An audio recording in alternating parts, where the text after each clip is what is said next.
Etion.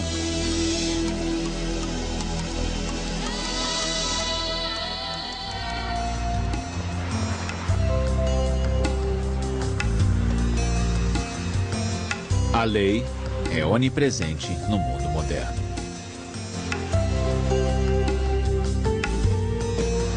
Ela regula cada aspecto da vida em sociedade.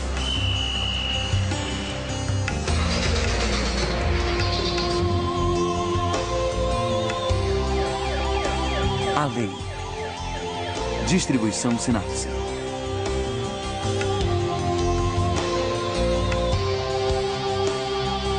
Quando uma pessoa infringe a lei, quando a paz da sociedade é perturbada,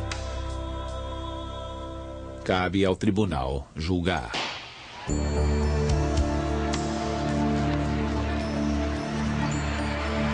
O direito ao voto, os direitos das minorias, o direito ao aborto. A lei mostra um espelho para cada sociedade, refletindo os seus valores e crenças.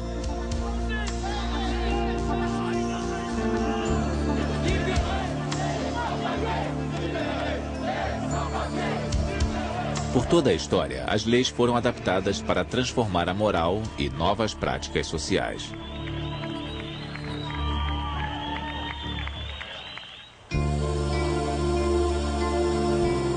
Hoje, os direitos humanos são o centro de nossa preocupação, pois não são garantidos em todos os lugares do mundo.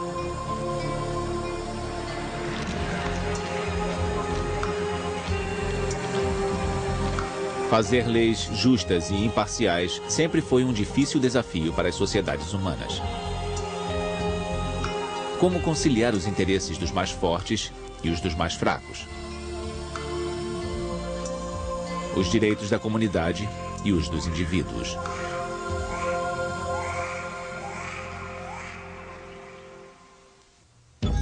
Os deuses, o homem e a lei.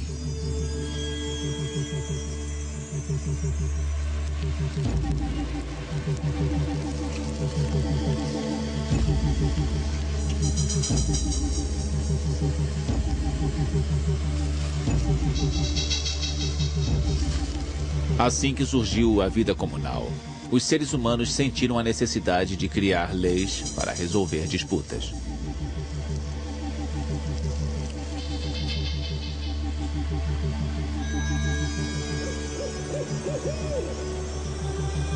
As primeiras leis escritas foram encontradas na Mesopotâmia. O mais famoso código de leis remonta a 3.700 anos. Foi criado pelo rei Hammurabi, da Babilônia.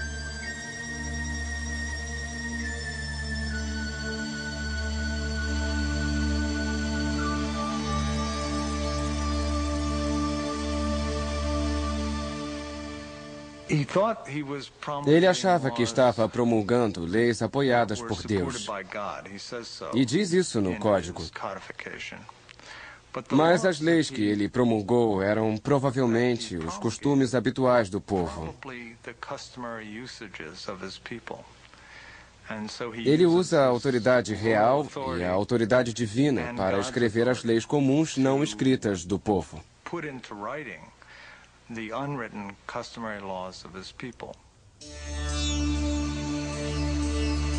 As leis de Hammurabi cobriam cada aspecto da vida cotidiana, da construção ao comércio, da escravidão ao casamento. As leis eram rígidas e não havia recurso. Se uma mulher é volúvel, se é esbanjadora ou dá má reputação ao marido, deve ser jogada no mar.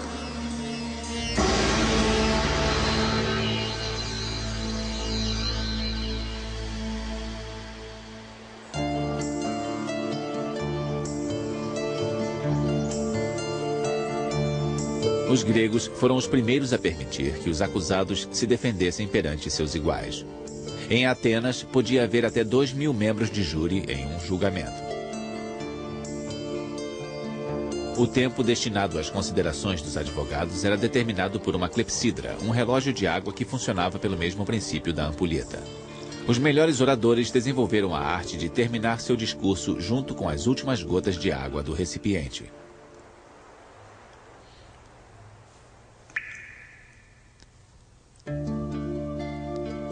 Os gregos também estavam entre os primeiros a estabelecer o conceito de igualdade perante a lei.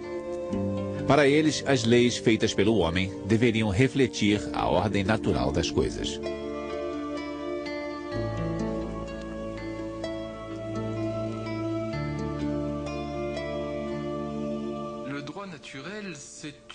Acho que a lei natural foi um estágio importante no desenvolvimento do pensamento jurídico. A lei natural foi considerada inicialmente como originária dos deuses. Mais tarde, tornou-se mais secular. Por fim, surgiu a ideia que viria a apoiar a nossa visão dos direitos humanos. A de que há, basicamente, princípios jurídicos gerais que se aplicam a todos os homens, não importando quem sejam. Quanto à ideia de igualdade entre homens e mulheres, entre jovens e velhos, acho que é uma transposição dos nossos ideais a um tempo em que tal questão nem surgia. Não se pensava nesses termos. Em Atenas, apenas cidadãos livres tinham direitos. Mulheres, crianças e escravos estavam sujeitos à autoridade do homem da casa.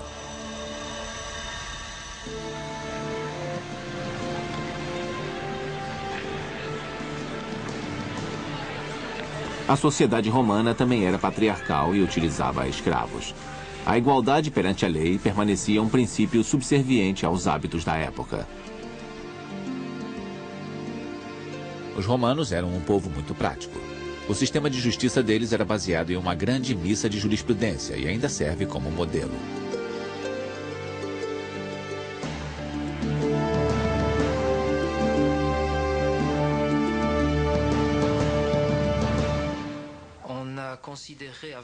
Na Europa, na Idade Média e nos tempos modernos, a lei romana era considerada tão flexível e inteligente que era um ratio scripta, ou razão escrita. A genialidade de Roma está no espírito das leis, porque conseguiu desenvolver um sistema legal flexível, eficiente e perfeitamente adaptado à sociedade que pretendia regular. No curso da história, os romanos criaram milhares de leis. O vendedor deve conhecer seu produto e relatar claramente qualquer defeito latente. Se não o fizer, ele é considerado culpado e nenhuma evidência de má-fé será exigida.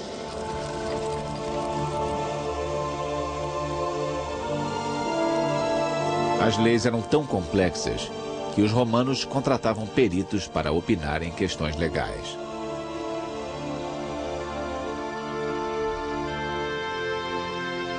Como nos tribunais modernos, os magistrados ouviam os argumentos de defesa e acusação.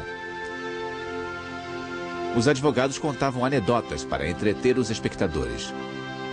Os honorários eram altos, mas alguns concordavam em representar um cliente em troca de ser mencionado em seu testamento. Hoje, o acesso ao sistema legal é controlado pelos recursos financeiros de uma pessoa. Era assim também no mundo antigo. Mas não só por recursos financeiros. Os laços familiares também eram muito importantes. Se você pertencesse a uma família muito poderosa, seu acesso à lei era muito maior do que se não fosse. E isso se vê de forma mais clara em Roma.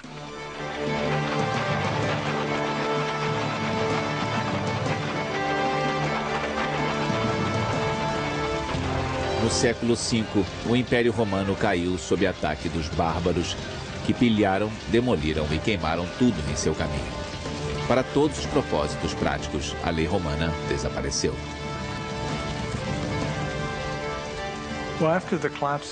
Bom, depois da queda do Império Romano, no oeste do Mediterrâneo, a lei bárbara germânica entra em vigor. De muitas formas foi um passo para trás. Os alemães não usavam as formas de prova, as leis escritas de evidência, o procedimento sofisticado dos romanos. Eles usavam o ordalho. E foi assim que ele entrou em vigor na Europa até o século XIII.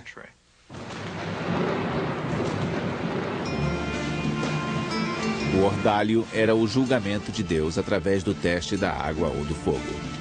Uma das formas mais comuns na Europa era forçar o réu a caminhar segurando uma barra de ferro em brasa. A distância que ele deveria cobrir era determinada pela gravidade do crime cometido. Se a queimadura dele não ficasse infeccionada após alguns dias, era declarado inocente.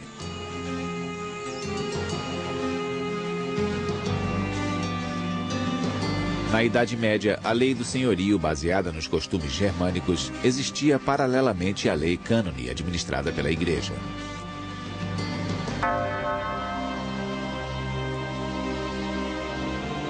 Ao contrário dos costumes que prevaleciam na época, a Igreja exigia que ambos os lados em um casamento deveriam dar consentimento.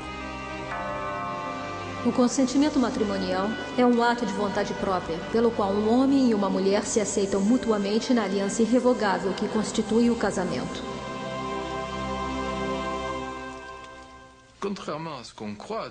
Ao contrário da crença popular, talvez por nossa ideia de igreja medieval e Inquisição ser influenciada por filmes, o homem comum ficaria muito melhor se recorresse ao tribunal clérigo do que ao secular, porque a igreja tinha normas muito mais justas do que os senhores, que viam a maior parte de suas atividades legais como um meio de extorquir dinheiro do homem comum. No século XI, o Corpus Juris Civilis foi descoberto. Era uma compilação de leis e jurisprudência romana criada 500 anos antes pelo imperador Justiniano. O código foi ensinado na primeira faculdade de Direito em Bolonha, Itália. Este talvez seja o evento mais importante na história legal europeia. A novidade, a singularidade do evento de um jurista chamado Peppo começar a ensinar esse sistema legal extinto em Bolonha é algo realmente extraordinário. Nós podemos explicar dizendo que os códigos de leis germânicos não eram capazes de acomodar as grandes mudanças que ocorriam nas sociedades europeias. Mudanças comerciais e mudanças econômicas. A partir de então, a nova legislação utilizou as leis romanas, mas no cotidiano a lei habitual continuava valendo.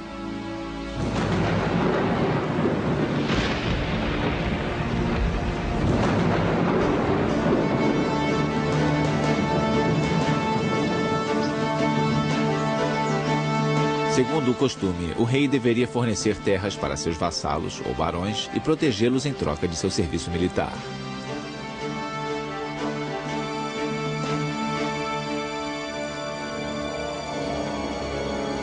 Na Inglaterra, o rei John Lackland infringia essas leis constantemente.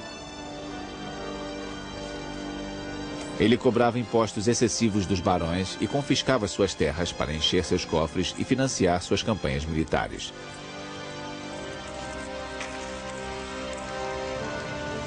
Os abusos do rei John levaram os barões ingleses a se revoltar.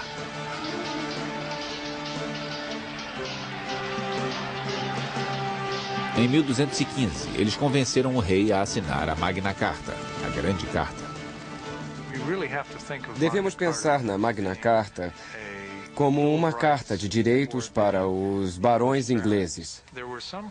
Algumas medidas tocavam na questão dos direitos dos moradores da cidade. Por exemplo, alguns capítulos, especialmente o 39, tratava do direito de todos os ingleses serem julgados de acordo com a lei da terra.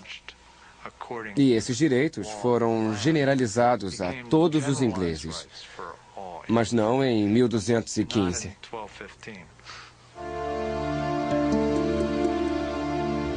Nenhum homem livre deverá ser detido ou preso, a menos que tenha sido julgado fielmente por seus iguais, segundo a lei da terra.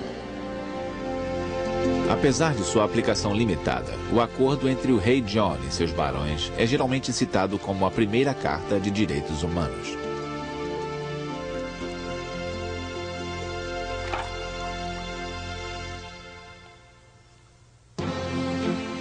A conquista dos direitos.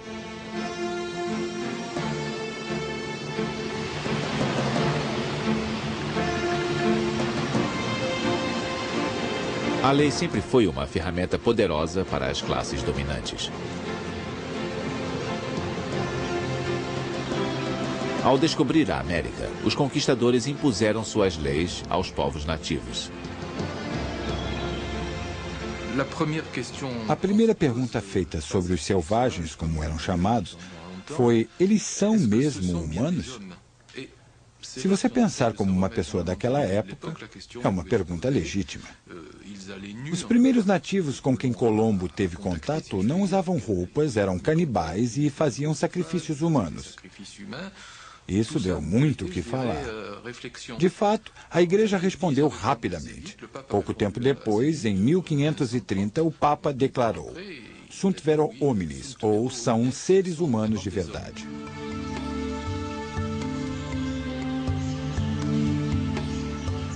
Mas que tipo de seres humanos?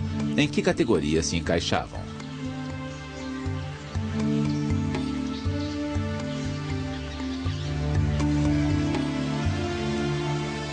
Depois de um acalorado debate, os juristas espanhóis concordaram em que os índios tivessem pouca capacidade intelectual, semelhante às crianças.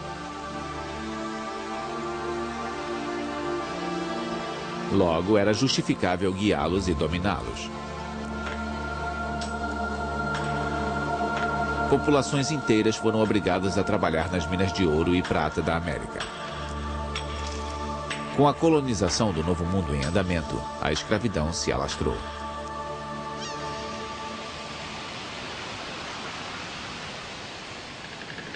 Os europeus transportavam milhares de africanos à força para serem escravos na América.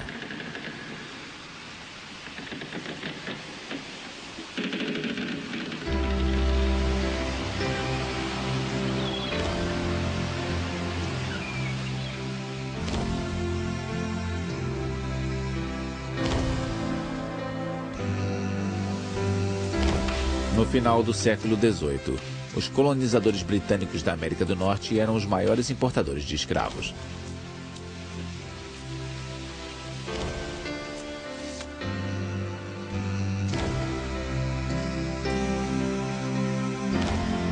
E foi nesta sociedade escravagista que Thomas Jefferson, um jovem advogado da Virgínia, exigiu o direito de liberdade a todos os homens. Todos os homens são criados iguais. São contemplados pelo Criador com direitos inalienáveis, entre eles a vida, a liberdade e a busca da felicidade. Para assegurar estes direitos, são instituídos os governos entre os homens.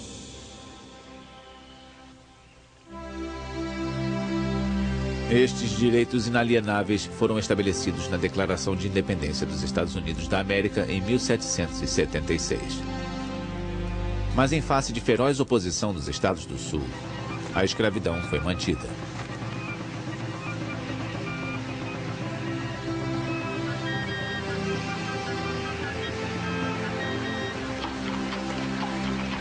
Baseada na Declaração Americana, a Declaração Francesa de Direitos Humanos e Civis foi adotada em 1789, no auge da Revolução.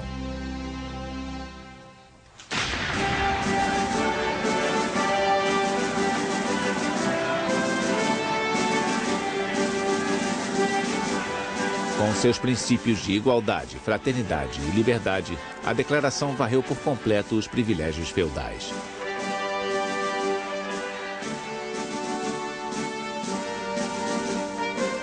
Liberdade de expressão e pensamento é um dos direitos mais preciosos da humanidade. Logo, todo cidadão pode falar, escrever e publicar livremente. A declaração não contou com a força da lei. Napoleão trabalhou pessoalmente no novo Código Civil francês. Era um inteligente compromisso entre a lei romana, os antigos costumes franceses e a lei revolucionária.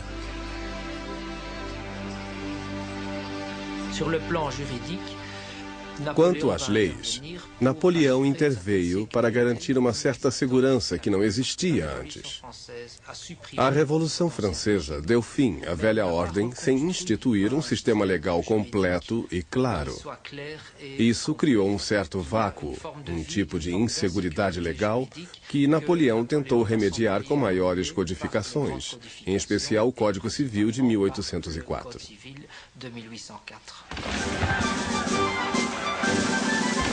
Através das conquistas militares, Napoleão impôs seu código na Bélgica, em muitos estados alemães, na Polônia e na Itália. Há muitos países em todos os continentes nos quais o Código Napoleônico, revisado e melhorado, continua em vigor.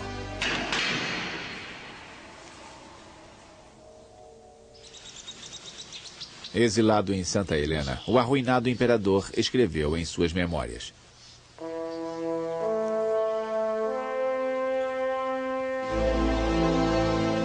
Minha fama verdadeira não foi a vitória em 40 batalhas. Waterloo vai apagar a lembrança de todas elas. O que jamais será apagado e viverá para sempre será o meu Código Civil. Embora o código represente um avanço, ele reinstaurou os poderes do chefe da casa, incluindo o direito de mandar prender uma esposa ou um filho desobedientes. Também restabeleceu a escravidão, que os revolucionários haviam abolido.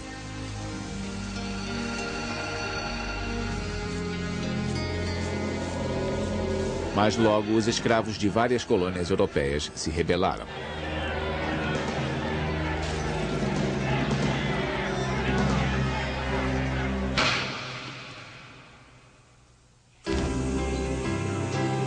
Em 1833, a Grã-Bretanha foi a primeira a abolir o comércio de escravos. Depois foi a França, em 1848. Nos Estados Unidos, a proclamação de 1863, abolindo a escravidão, levou à emancipação de 3 milhões de pessoas.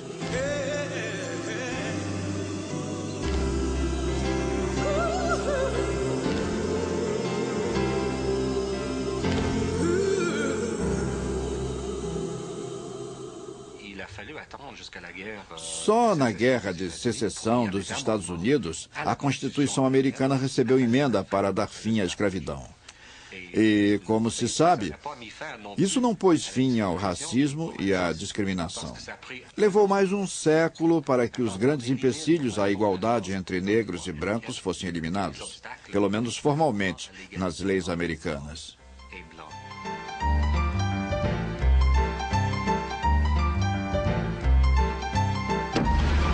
Governos nacionais baseados nas normas da lei surgiram no século XIX. A partir de então, o povo dava a seus representantes o poder de adotar leis. Logo, os governos instituíram uma série de medidas sociais com respeito a trabalho, agricultura, educação e preço de comida e aluguéis.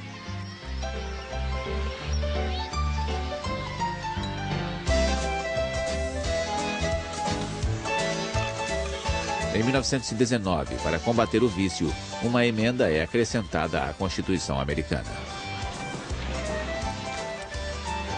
A venda ou transporte de bebidas embriagantes dentro dos Estados Unidos, sua importação e exportação para o propósito da ingestão estão proibidos. Para generalizar, os estados se tornaram os únicos repositórios de lei. A lei natural foi banida. Então, quando os estados começaram a decidir o que era certo ou o que era errado, o chamado positivismo legal, quando são os únicos repositórios de certo e errado, se tomam uma decisão ruim, não forçam um contrapeso nas sociedades para se opor à decisão. É claro que os horrores do século XX são o resultado deste desenvolvimento.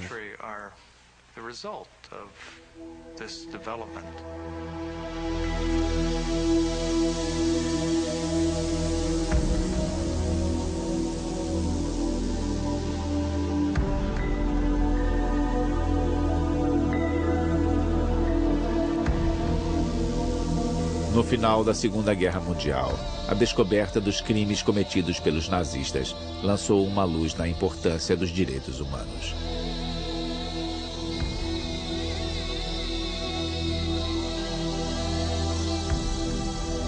Em Nuremberg, oficiais nazistas foram chamados a responder por acusações de crimes contra a humanidade, crimes de guerra e crimes contra a paz. Metade deles foi condenada à morte.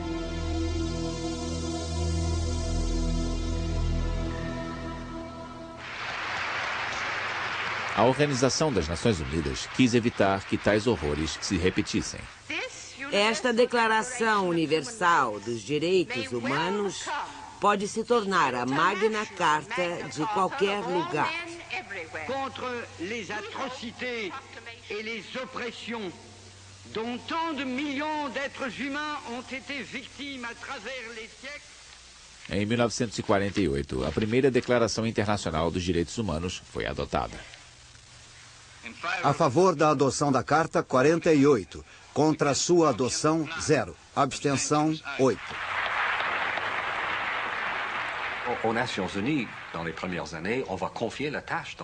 Nos primeiros anos, as Nações Unidas confiaram esta tarefa a uma pequena comissão que examinou todas as constituições do mundo. A Carta de Direitos Americana, a Declaração Inglesa, a Declaração Francesa e vai por aí, para produzir um tipo de catálogo de direitos básicos. Foi procurado um denominador comum nas constituições e acrescentaram outros fatores para elaborar a Declaração Universal dos Direitos Humanos, que foi adotada em 1948.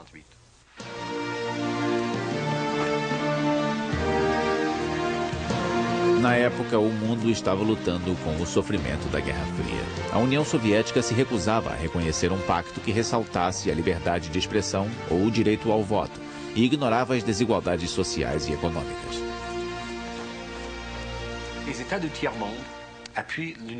Os países do Terceiro Mundo apoiaram a posição da União Soviética. A reação deles foi: ouçam, para nós o mais importante é poder alimentar nossos cidadãos e proporcionar um padrão mínimo decente de vida. Lidaremos com a liberdade de expressão mais tarde. Havia um conflito entre os dois conceitos de direitos básicos. Eles acabaram chegando a um acordo. O pacto foi dividido em dois. O primeiro pacto se referia a direitos civis e políticos, como liberdade de expressão, religião e eleições diretas. O segundo lidava com direitos culturais, sociais e econômicos, como o direito a um padrão de vida razoável, o direito ao trabalho e o direito à educação.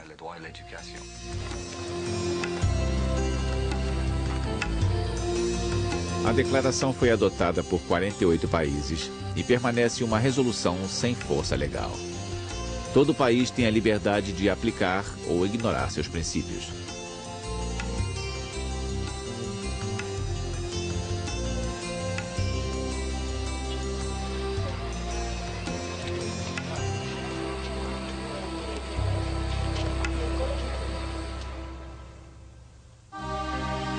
Direitos no mundo todo.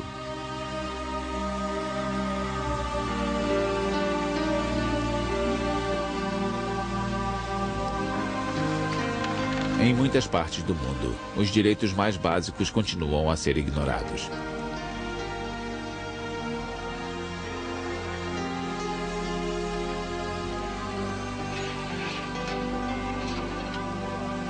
A liberdade de expressão ou o direito ao voto parece um luxo inatingível para as pessoas que lutam diariamente pela sobrevivência.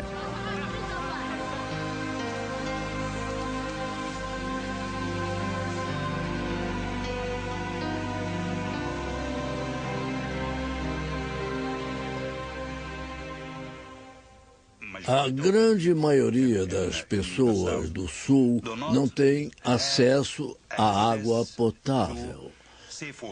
20% da população das cidades do Egito não tem acesso à água potável.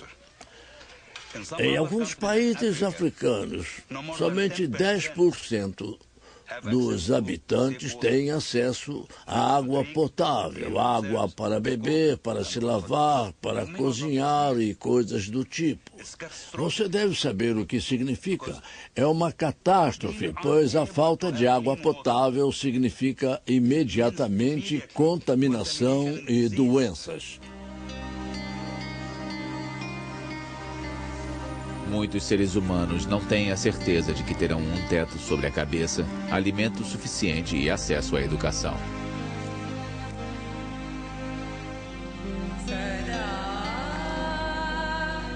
Em muitos países, as mulheres estão em desvantagem perante a lei.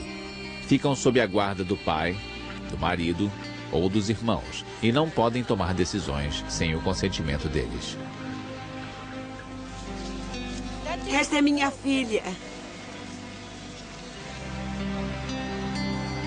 Milhares de pessoas desaparecem, são presas ou torturadas por razões políticas.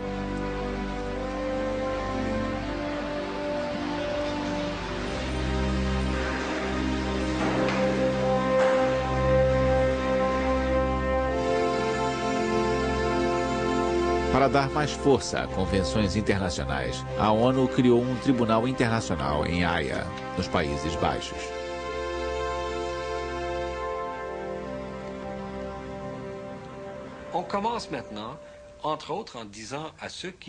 Entre outras coisas, estamos começando a dizer a quem viola os direitos humanos que poderá ser responsabilizado por isso.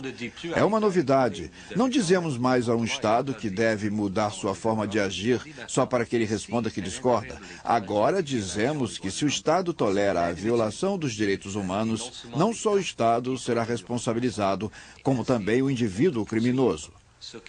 Planejamos ir atrás de quem viola os direitos humanos. Karadzic e Mladic na ex-Iugoslávia, Pinochet no Chile, Pol Pot no Camboja. Dizemos, se não parar, se continuar a violar os direitos humanos, poderá ser chamado um dia perante o Tribunal Internacional para ser processado. Cerca de 100 investigadores das Nações Unidas estão percorrendo o globo para obter depoimentos de testemunhas onde quer que estejam.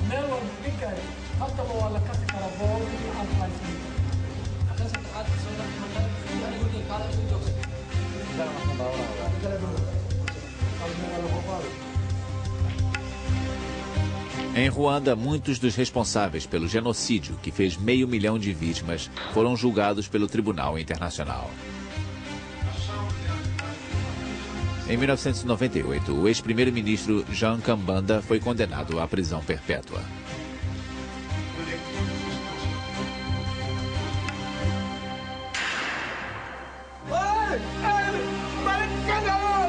Sanções criminais, sanções econômicas contra países que violam os direitos humanos e tribunais internacionais. Essas ferramentas para garantir que se respeitem os direitos humanos têm efeito limitado. Enquanto houver grandes disparidades econômicas na Terra, a justiça internacional não será uma realidade.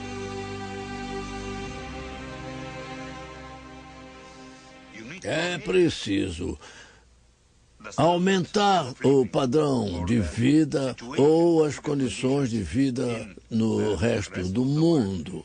É preciso que sejam condições humanas, estou dizendo que é realmente necessário, em especial no século XXI, que deverá vivenciar a outra geração de direitos humanos, na minha opinião.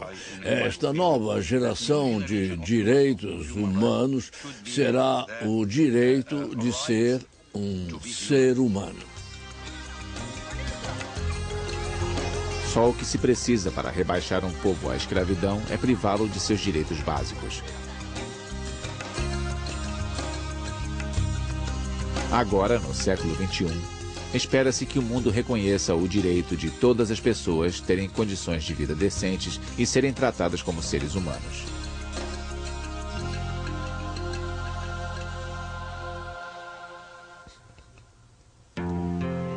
Lei e ética.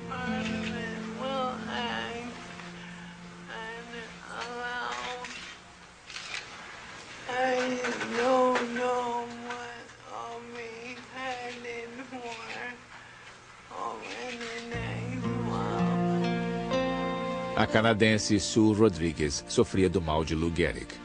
Por muito tempo, ela lutou na justiça pelo direito à eutanásia. Ela queria que um médico pudesse dar um fim à vida dela quando o estado dela piorasse demais para que o fizesse sozinha.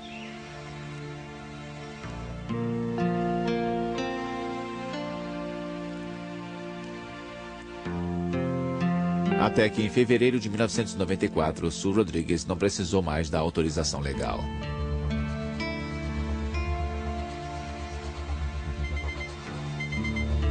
A eutanásia gera discussões tempestuosas nos círculos médicos e entre a população. Até o momento, a Austrália e a Holanda estão entre os únicos países a autorizá-la em determinadas circunstâncias.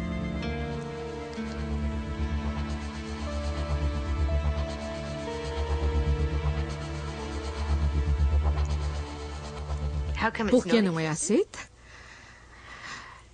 Porque, se você pensar no princípio mais fundamental no qual baseamos nossas sociedades, ele seria não matar o próximo.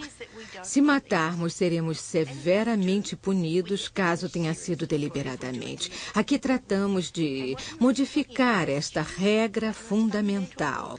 Você faz isso porque sente pena da pessoa, diz que é compaixão, essas coisas, mas isso não altera o fato de que vai mudar o papel social mais profundo e duradouro de não matar o próximo.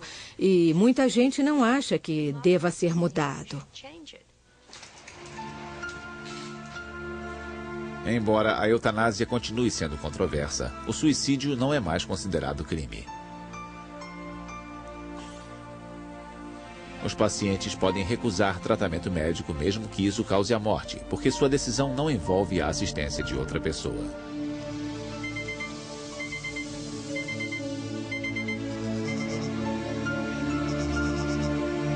Os direitos de cada um podem levantar questões éticas complicadas.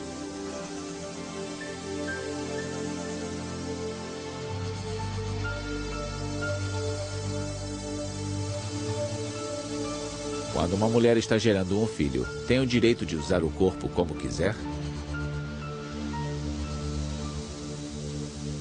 O interessante, e tivemos um caso no Canadá que nos mostrou isso, é que se a mulher diz, vou seguir com a gravidez, mas vou fazer o que quiser, como usar cocaína, heroína ou cola, como foi o caso que tivemos no Canadá, a lei se complica e diz, um momento, você está prejudicando o feto.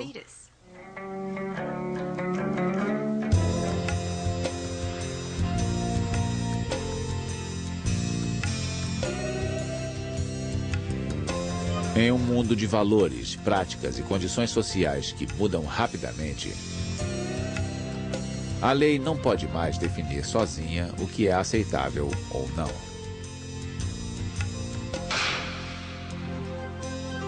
Com o surgimento de novas tecnologias de reprodução, acredita-se que o embrião humano precisa urgentemente de proteção legal. Há quem ache moralmente errado produzir embriões sobressalentes. O motivo para que existam é a possibilidade de congelá-los a 243 graus negativos em nitrogênio líquido e mantê-los durante muito tempo. Houve até casos de divórcio em que os casais pensaram no que fazer com os embriões. É tipo, quem fica com o cachorro, quem fica com as crianças, quem fica com os embriões. Graças a novas tecnologias, é possível não só congelar embriões, como também implantá-los em mães de aluguel ou usá-los em pesquisas.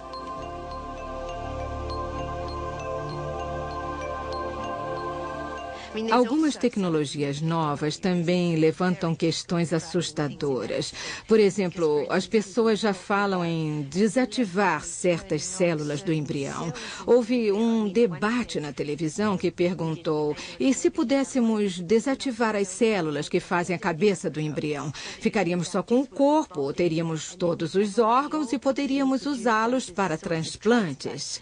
Pode parecer extraordinário, mas conseguiram fazer isso com sapos, com girinos. Fizeram girinos sem cabeça.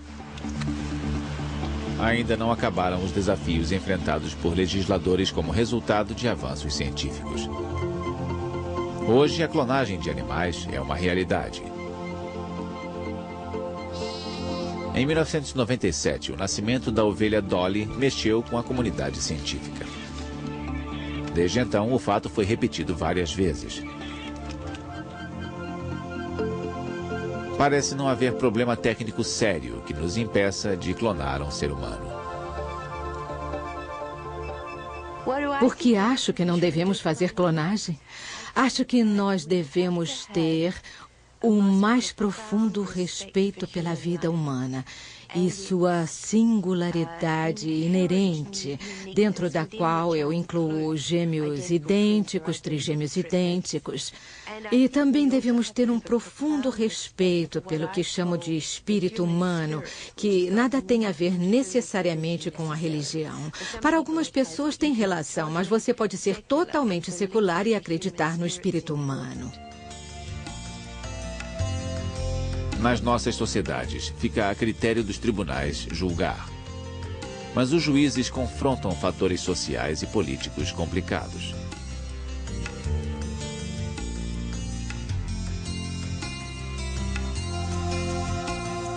Cada vez mais estamos constituindo comissões de ética formadas por clérigos, médicos, filósofos e juristas, entre outros. Existe uma necessidade, um crescente reconhecimento da compreensão de que a maioria dos problemas sociais mais importantes que enfrentamos no fim do século não pode ser colocada em uma caixa unidisciplinar. Não podemos dizer, isso é um problema médico, deixa o doutor resolver. Acho que a ética deve vir primeiro e a ética deve informar a lei. Muitas vezes no passado pensamos que se era legal, estava correto. Isso não é necessariamente verdade. Pode ser legal, mas errado do ponto de vista ético. A sociedade deve examinar o que está em jogo legalmente. Médicos que podem usar a tecnologia para prolongar a vida não estão mais dispostos a fazer a escolha sozinhos entre a obrigação de tratar um paciente e o direito do paciente de morrer com dignidade.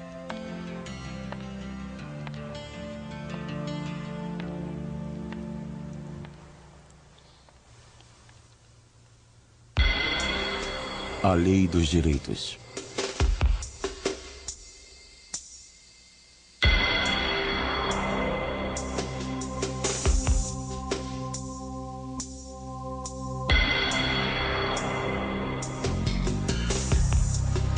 A lei se tornou toda poderosa no mundo moderno.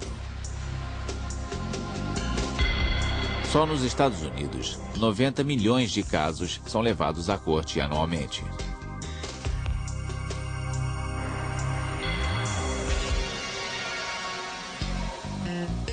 Nas nossas sociedades, sempre nos sentimos esmagados por leis e regulamentações.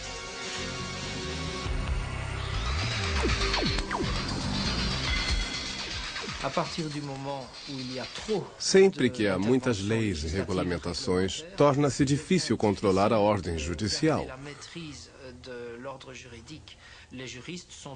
Os juristas estão quase literalmente afogados em um mar de regulamentações. Também há um segundo efeito negativo. A regulamentação obsessiva e desnecessária complica as relações humanas.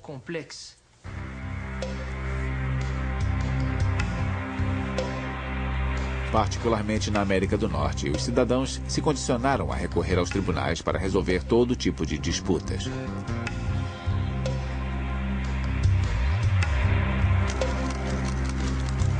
Há incontáveis processos por quebra de contrato ou demissão, ou ações contra fabricantes de produtos considerados defeituosos.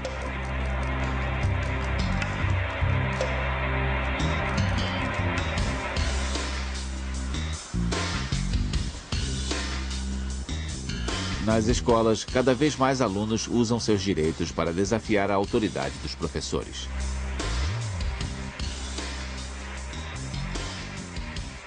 Acho que vimos o declínio da adesão ao que se pode chamar de religião institucionalizada.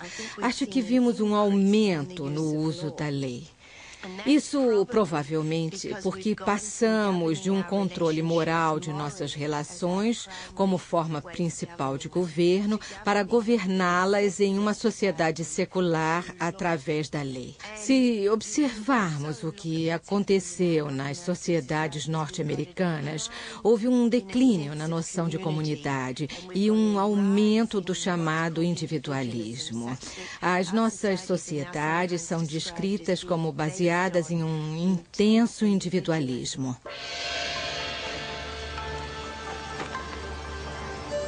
Na China, o homem realmente civilizado resolve suas brigas fora do tribunal. Nessa sociedade, a obediência e o respeito pela autoridade sempre relegaram os códigos de lei a uma posição secundária.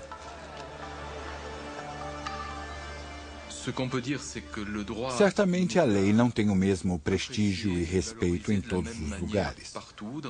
No Ocidente, tendemos a atribuir grande importância à decisão da lei. Em outras culturas, em sociedades tradicionais e asiáticas, a lei é apenas uma forma de regulamentar a sociedade e pode ser usada bem menos do que os outros padrões, como a religião, por exemplo.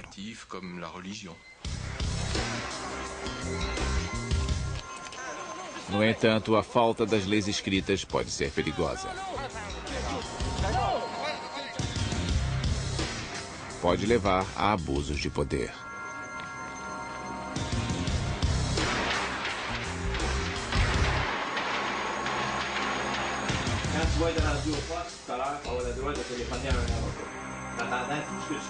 No Ocidente, o sistema legal é congestionado. O acesso a ele é parcial e seus representantes cometem abusos. Através dos anos, estes fatores acabaram com a confiança dos cidadãos. Nós do júri declaramos o réu Warrenton James Simpson inocente da acusação de homicídio.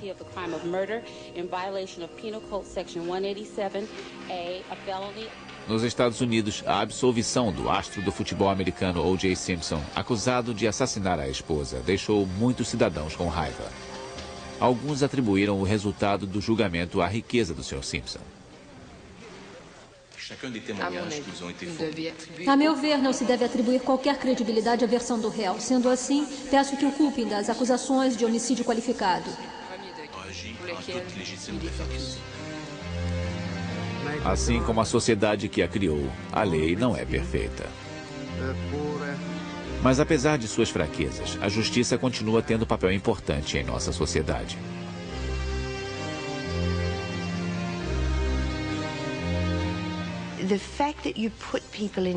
O fato de colocar pessoas em um tribunal e ter um ambiente austero com os advogados de toga e a presença de um juiz usando procedimentos formais não é só pela tradição.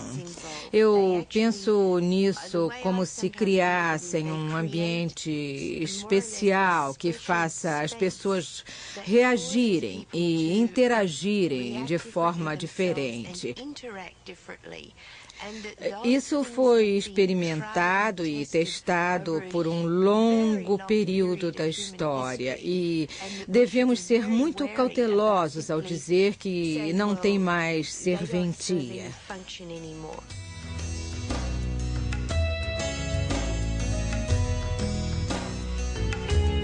Em décadas recentes, muitos grupos lutaram para ter seus direitos reconhecidos em tribunais.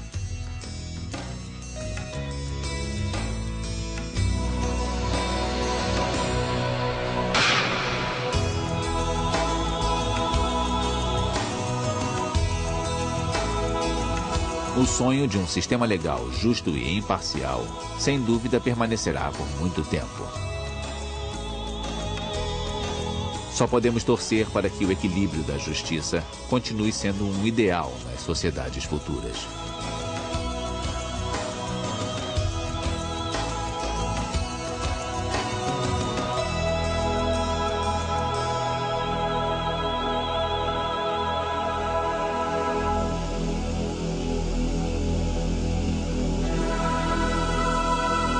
versão brasileira, Audio News.